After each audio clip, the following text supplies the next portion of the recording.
2024 সালের 5 আগস্ট বাংলাদেশের রাজনৈতিক ইতিহাসে এক নাটকীয় দিন। আওয়ামী লীগ সরকারের পতনের দাবিতে চলমান আন্দোলন হঠাৎ করেই জনবিস্ফোরণে রূপ নেয়। আর সেই উত্তাল মুহূর্তে ক্ষমতার কেন্দ্রবিন্দু বঙ্গভবনের ভেতরে শুরু হয় অভূতপূর্ব টানটান পরিস্থিতি। প্রধানমন্ত্রী হঠাৎ দেশ ত্যাগ করেছেন এমন খবর ছড়িয়ে পড়তেই রাষ্ট্রীয় কাঠামোর শীর্ষ পর্যায়ে তৈরি হয় অনিশ্চয়তা ও উৎকণ্ঠা। সেনাপ্রধান সহ 3 বাহিনীর প্রধানরা ছুটে আসেন বঙ্গভবনে। রাজনৈতিক নেতারা জড়ো হন সংকট উত্তরণের পথ খুঁজতে। 20 ফেব্রুয়ারি একটি জাতীয় দৈনিককে দেওয়া একান্ত সাক্ষাৎকারে সেই সংকটময় কয়েক ঘণ্টার অভ্যন্তরীণ চিত্র তুলে ধরেন রাষ্ট্রপতি মোহাম্মদ শাহাবুদ্দিন।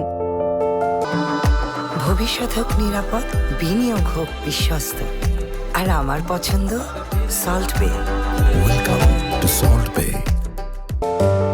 আওয়ামী লীগ সরকারের পতনের দিনটিকে স্মরণ করে রাষ্ট্রপতি জানান, 2024 সালের 5 আগস্ট আন্দোলন হঠাৎ জনবিস্ফোরণের রূপ নেয় এবং পরিস্থিতি দ্রুত পাল্টে যায়। দুপুরে তাকে জানানো হয় প্রধানমন্ত্রী বাসভবনে আসতে পারেন। হেলিকপ্টারও প্রস্তুত ছিল।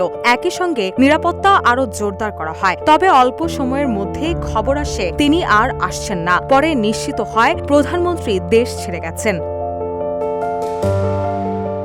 রাষ্ট্রপতির ভাষ্য অনুযায়ী মাত্র 30 থেকে 40 মিনিটেই পরিস্থিতি নাটকীয়ভাবে বদলে যায়। বিকেলে সেনাপ্রধান জেনারেল ওয়াকারুজ্জামান ফোনে তাকে সার্বিক অবস্থা জানান এবং পরে 3 বাহিনীর প্রধান বঙ্গভবনে বৈঠকে বসেন। সংকট মোকাবেলায় কয়েক ঘণ্টার আলোচনার পর রাজনৈতিক দলগুলোর নেতাদের ডাকার সিদ্ধান্ত হয়। সেনা সদরে তাদের একত্র করে পরে বঙ্গভবনে আনা হয়। বঙ্গভবনের বৈঠকে দেশের শান্তি ও স্থিতিশীলতাকেই অগ্রাধিকার দেওয়া হয়। তত্ত্বাবধায়ক সর্বদলীয় ও অন্তর্বর্তী এই 3 প্রস্তাবের মধ্যে আলোচনা শেষে অন্তর্বর্তী সরকার গঠনের সিদ্ধান্ত হয়। রাষ্ট্রপতি জানান, জাতির উদ্দেশ্যে ভাষণ দিয়ে দেশবাসীকে আশ্বস্ত করার দায়িত্ব তার উপর পড়ে এবং রাত 11টায় তিনি ভাষণ দেন। সরকারের গঠন প্রক্রিয়া রাজনৈতিক নেতৃত্বের হাতে ছেড়ে দেওয়া হয়। সেনাবাহিনী সহযোগিতা করবে এমন সিদ্ধান্তের মধ্য দিয়ে নির্ধারিত হয় পরবর্তী রাজনৈতিক পথরেখা।